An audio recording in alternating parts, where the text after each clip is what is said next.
He's a candidate for 2nd Congressional District, 33 county area, 32 county area.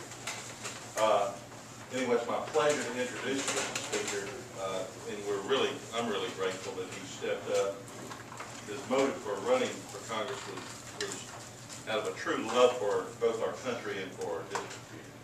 And I hope that the voters are appreciative of the sacrifice he's made in running, and he and his wife, his family, in stepping out and doing this. Something that very well needed to be done. If there was ever a district in the country that needed effective representation, it's the 2nd District of Georgia.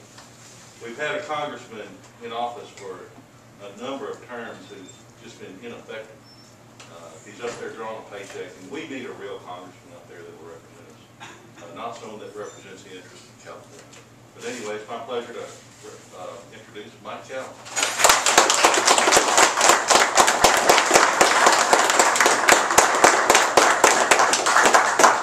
Thank you, Jimmy. I appreciate the opportunity to come and talk to you just for a few minutes.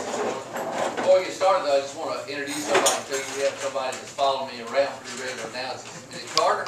Yes, sir. Carter's over here. So he's the one with the camera, and he works for the Georgia Democratic Party. So everywhere we go, he follows us around and takes our picture. And he's from Athens. I've been trying to talk to him, trying to make friends with him so that he'll vote for me, but he's not even going to vote this year. So we're glad you're here. Get everything you want. Get all you can get, because it's going to be over pretty quick. But we are excited about having the opportunity to run, and you know, we've come a long way, and I just am glad to have Kathy here with me. I appreciate her so much. I'm not going to tell you a lot about my family because I spoke. Most of you heard me speak before, but I do have 2 sons. They're both married.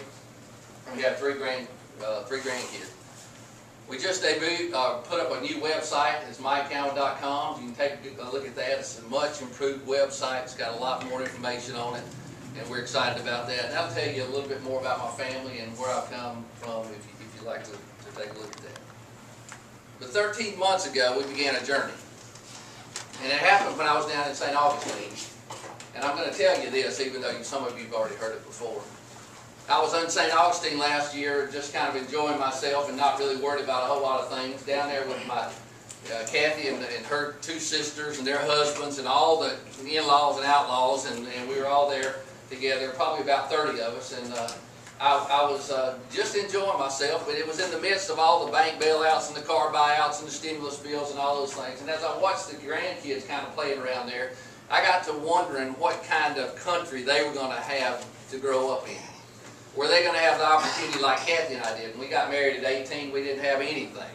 And we, through a lot of hard work, getting our education, those things, we realized the American dream. Now, we don't have a whole lot of money, but we realize we have realized a lot, and the Lord has blessed us tremendously over these years. So I got to think about what kind of world are we going to leave them. Now, I'm 56 years old. I'll be honest with you. I can take anything Barack Obama throws at me and still make it. I can't. But I'm worried about what my children and grandchildren are going to have to deal with. And so I started thinking about that and kind of had a conversation with the Lord a little bit. I don't know if you've had conversations with the Lord, but it kind of went like this. And if it bothers you that much, then do something about it.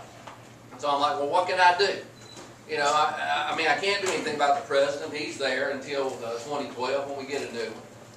I can't do anything about the speaker. I mean, I don't have a chance to vote with the speaker. But I can do something about Sanford Bishop. And so I decided right there on that day to run for Congress in the 2nd Congressional District. And ever since that day, I've been working full time to try to make sure that we win this race in November. When we first started out last year, there were a lot of people. I'd knock on their door and I'd say, hey, I'm Mike Keown, I'm running for Congress. They'd look at me and they'd smile and they'd say, yeah, you're a nice guy. And we hope you win. But then when I went out the door, I knew what they were thinking. He's going to get killed. He's not going to be able to win this race. But now, 13 months later, those are the same kind of people that are picking up the phone and calling us back and saying, hey, can you come by here and pick up a check? Can you come by here and pick up a contribution? Can you come by here and talk to me, because I really believe now that you can win this race. And people all over this district are believing that we can win this race. I don't know why